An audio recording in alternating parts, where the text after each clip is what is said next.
kabady, ito yung ating panghulip natin. Bali ano yan, 256 pirasong buto.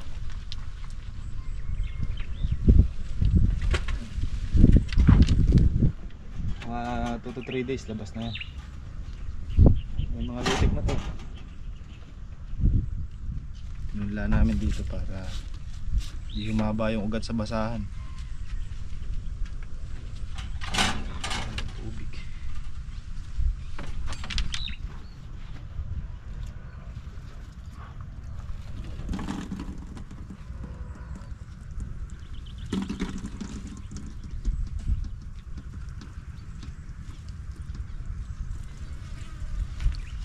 Nabasa na. Certify. Ha? May certify pa si paring Carlo, mga kabady, oh.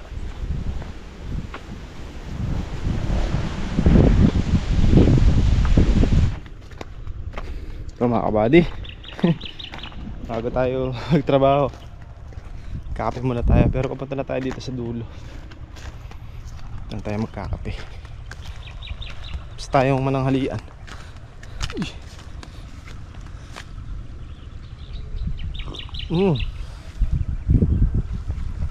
Yeah. Kape pa more.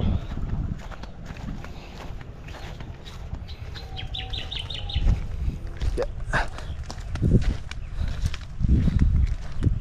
Ay mga buddy, tuloy tayo sa paglileteng. Puros paglileteng po tayo ngayon. Andito na tayo sa parte na to. At itong gawin na to, natapos ko na yan.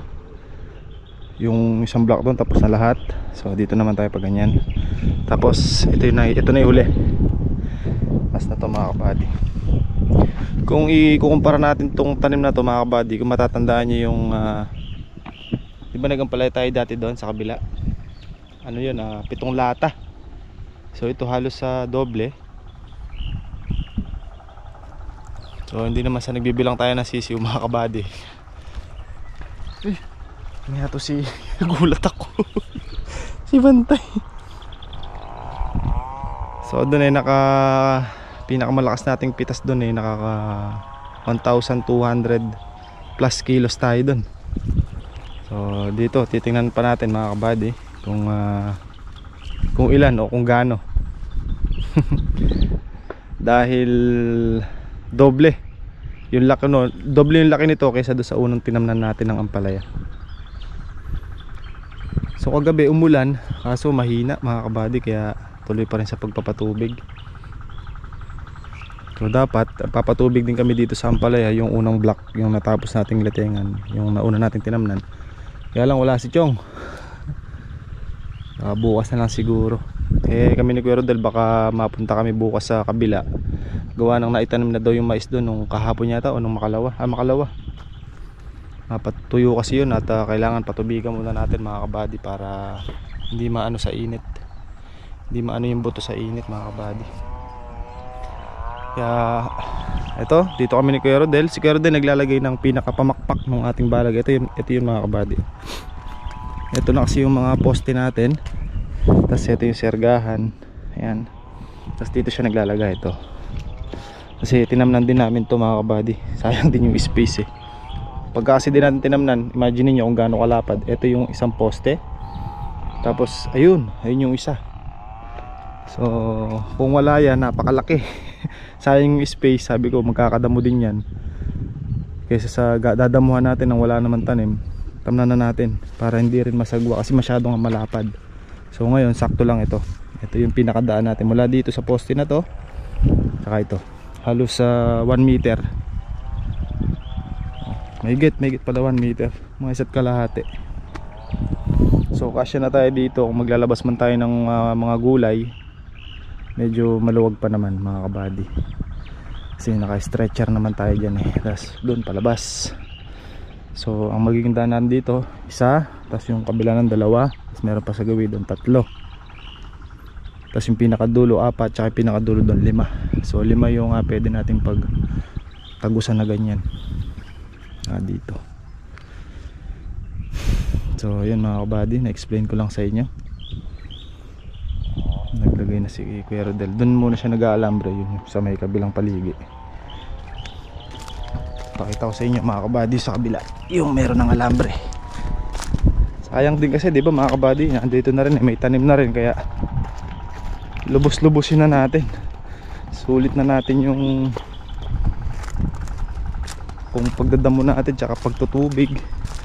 Ganun din naman eh. Kasi imagine niyo 3 puno din yung nagkasya dito. 1, 2, 3, diba? Sigurado tutubuan ng damo yan, dadamuhan din namin. So ito na siya pagka ayan na yung finish niya mga kabady. Kita nyo, malapad pa, diba? Yung poste na to tsaka yun. Yan. So ito yung alambre. Tapos nilagyan din ng alambre yung connectado sa magkabilang poste. So yung magsisilbi nating daan, diba? Sagwa kung dito sa poste na to tsaka doon kung di namin lalagyan ng pamakpak. At least yan eh, sulit na sulit. Yan, maganda na gano'n din. Tibay naman mga kabady. Oo, tibay naman. O yan, ganyan yung magiging datingan nya. Yan. Tapos si Kuya Rodel dito sa side na to. Doon naman siya sa kabila, yung pinanggalingan natin kanina.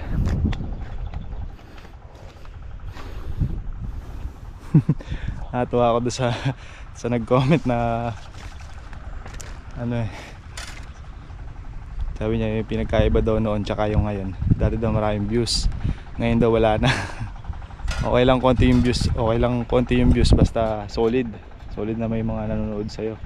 Maraming ang views kung hindi naman solid, di ba? Tsaka gaya na sinabi ko dati mga kabady, siyempre hindi naman tayo forever na nag-vlog. Kumbaga lahat ng kung ano man na meron tayo ngayon, lahat yan may hangganan. Depende na lang yan kung kailan, di ba? Kaya hanggat meron, eka nga, hanggat nandyan ka pa, hanggat kaya mo pa, gawin mo na yung dapat na yun naman ang inuuna natin mga kabady. Sabi ko nga noon, nabuhay tayo ng wala naman tayo YouTube, di ba? So kung mawala man tayo sa YouTube, sabi ko nga kaya naman din natin magtrabaho ng iba. So tayo naman eh, tuloy pa rin naman tayo sa pagpaparm mga kabady. Kahit na mawala na tayo sa YouTube, kahit na hindi na tayo nagbablog. Kung gusto nyo mga kabady, kung gusto nyo bumisita dito, nandito pa rin po ako mga kabady. Hindi po natin iiwan tong farm at aalagaan po natin hanggat tayo ay malakas. Gagawin po natin yung makakaya natin mga kabady. Siguro mawala lang tayo dito sa farm pag wala na tayo sa mundo. Na hindi naman natin masasabi kung kailan yun, di ba? Tsaka hindi naman tayo nakikipagparamihan ng views. Importante may napapasaya tayo mga kababayan natin. Tsaka ang importante isa pa, masaya ka sa kung anong meron ka, tsaka masaya ka kung ano yung ginagawa mo. Doon pa lang hindi na kayang tumbasan ng kahit ilang milyong views pa yun. Basta nakapagpasaya ka at masaya ka sa ginagawa mo, doon pa lang mga kabady, di ba, panalo na tayo. Lang naman yun eh.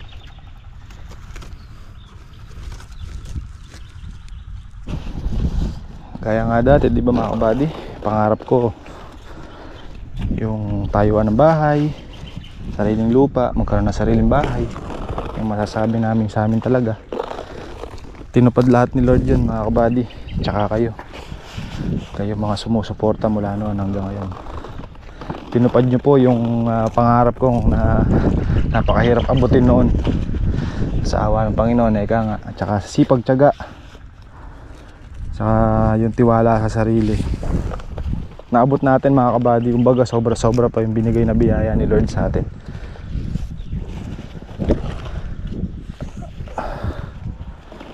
Ayun, sabi nga nung time na malakas nung time na malakas, eka nga pinilit nating magtipid, pinilit natin lahat mga kabady, tiniis natin. Siyempre pagka may pangarap ka, ganun yun, kasama yun kasama yung pagtitiis, pagtsatsaga, kung ano lang yung dapat pagkasyahin, dahil siyempre may pinag-iipunan ka mga kabady. Hindi na natin mabibili ng biglaan di ba? Gaya ng mga napundar nating lote, hindi naman natin binayaran ng isang isang bagsak. Taon din mga kabady. Kung matatandaan nyo, binanggit ko din sa inyo yan sa vlog ko na yun nga, yung huling bayad na namin sa lote. Tapos yung mini farm, yun yung unang pundar natin. Hinulugan din namin ng isang taon ni Commander yan. Nag-down kami ng 100,000. Tapos minantli namin doon sa may-ari kay Excap. Minantli namin ng isang taon. So kapag tagumpayan mga kabady, natapos natin ng maayos. Kung nating nabayaran, napabakura natin, napatambakan natin. Tapos yung tinatayuan din ng bahay, ganun din.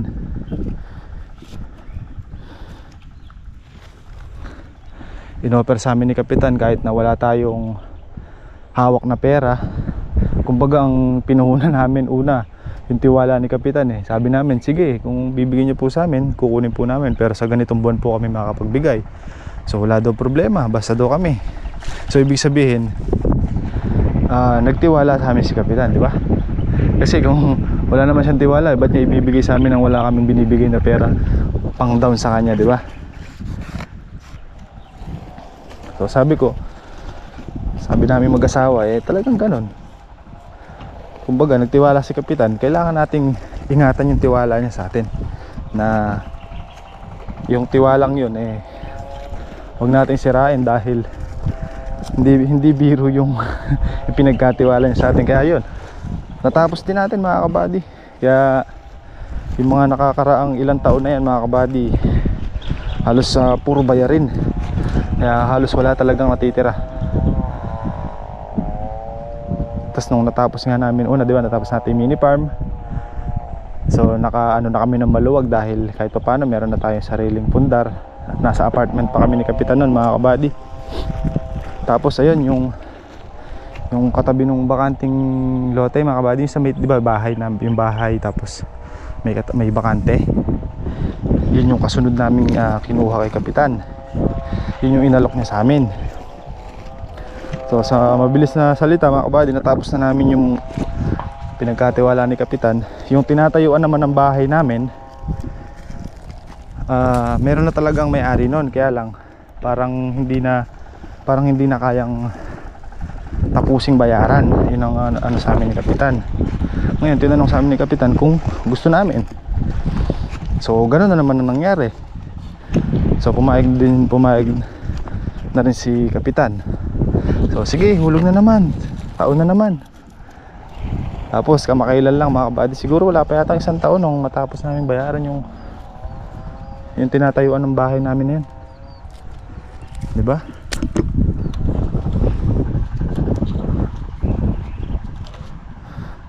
Halos pundar kasi kung biglaan natin hindi naman natin kaya.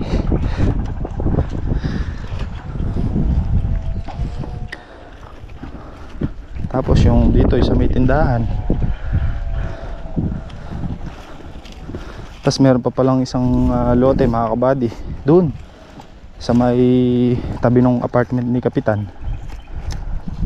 Nasa 600 square meters din yun mga kabady. Nakuha rin natin kay Kapitan, natapos na rin natin bayaran, okay na rin. Tapos nga yung lote ng tindahan, diba, nawala naman talaga sa plano. Tapos yung nakuha nga namin, hulugan din yun mga kabady sa nanay ni Kuya Rodel. Nakuha rin namin hulugan kasi hindi naman namin kaya mag cash kasi kung iipunin mo lang at hawak mo lang yung pera mo, mahirap mga kabady. Lalo marami kaming binabayaran at saka pangalawa pa yung mga bata. Hindi naman pwedeng hindi natin unahin yung mga bata. Wala, sila ang namin, priority namin. Kaya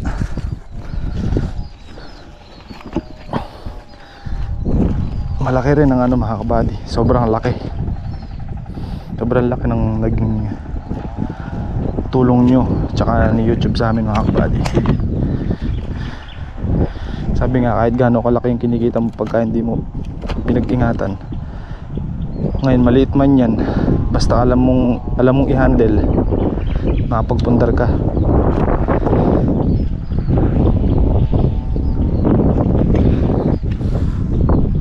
Ako yun lang yung ano ko mga kabady, na kahit papano meron tayong napundar.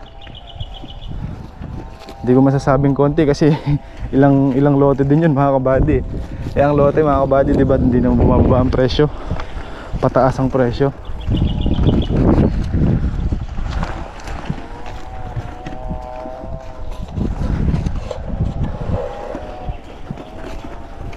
Tapos pagdating ng time na wala na talaga, meron pa tayong paghuhugutan para sa mga bata. Tsaga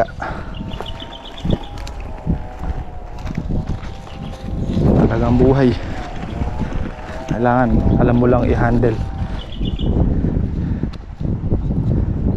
kailangan unahin pundar, dahil hindi habang buhay meron. Sabi nga 'di ba yung load, 'di ba may load na unli, kung yung load na unli nga nag-e-expire, 'di ba, may expiration. O kung minsan yung mga ATM machine, yung mga bangko na uubusan din sila, tayo pa kayang normal na tao lang, di ba? Kailangan sa panahon, lalo sa panahon natin ngayon, kailangan maging ano tayo, alam natin na hindi pang forever young. Mindset.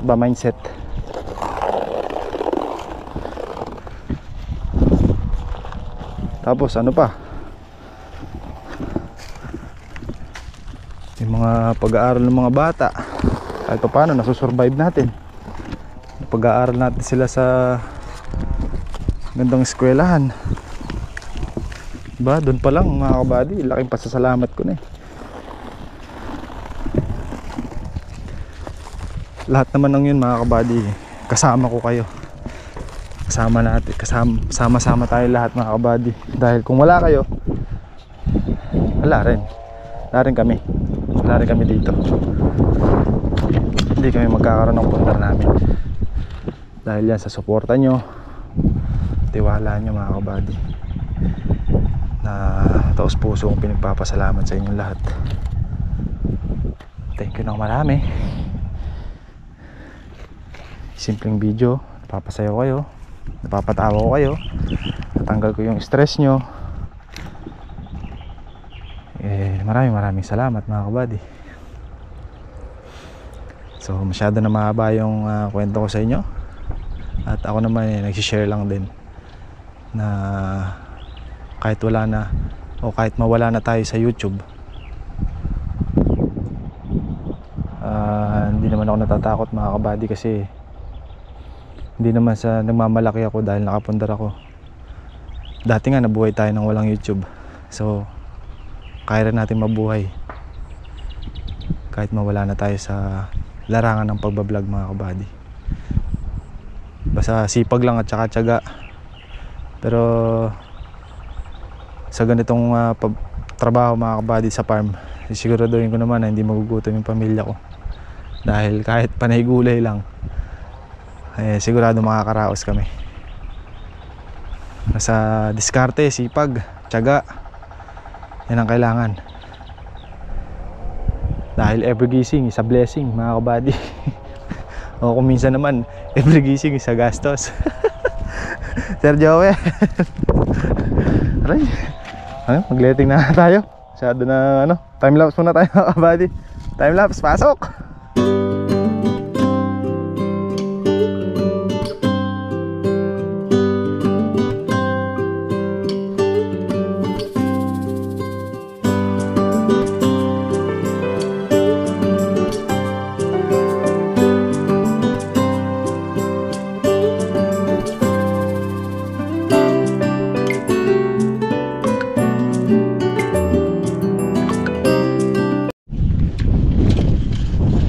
Galing mo sa ganyan na ka. Lapon-lapon. Kapulupulupot. Oh. Masyado ni kakaya alambre, mga kabady eh. Ang buwan siya, pakasay sa kami. Ah, Tito Radi oh. At ito na. Tito Radi, ganda daw ng gloves mo. Good na, oh. Pudpud na na. Isa ay malakas sa pudpud, tinan mo. Kakakuhan. Tinan mo yung pinagdadaan letting.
Hey, isa na lang mga kabady. Ay, isa na lang. Tapos na tong gitna. Nakakuha natin sa tsaga-tsaga mga kabady. Okay mga kabady, tapos na. Yung block na lang ang lalagyan natin bukas. Kaya pang pawis na uubusin itong balag na ito mga kabady. Pinakamatagal dito yung letting na asul. Pero saan pa mauunti-unti natin yan.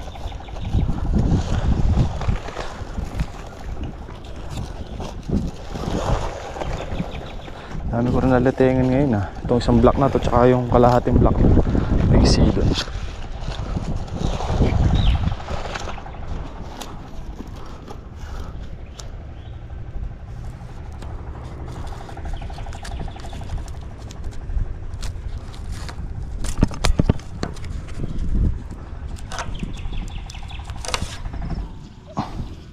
Pwede kumuha tayo ng malunggay saka papaya at tayo ng siling panigang. Luto daw sila ng tinola sa bahay.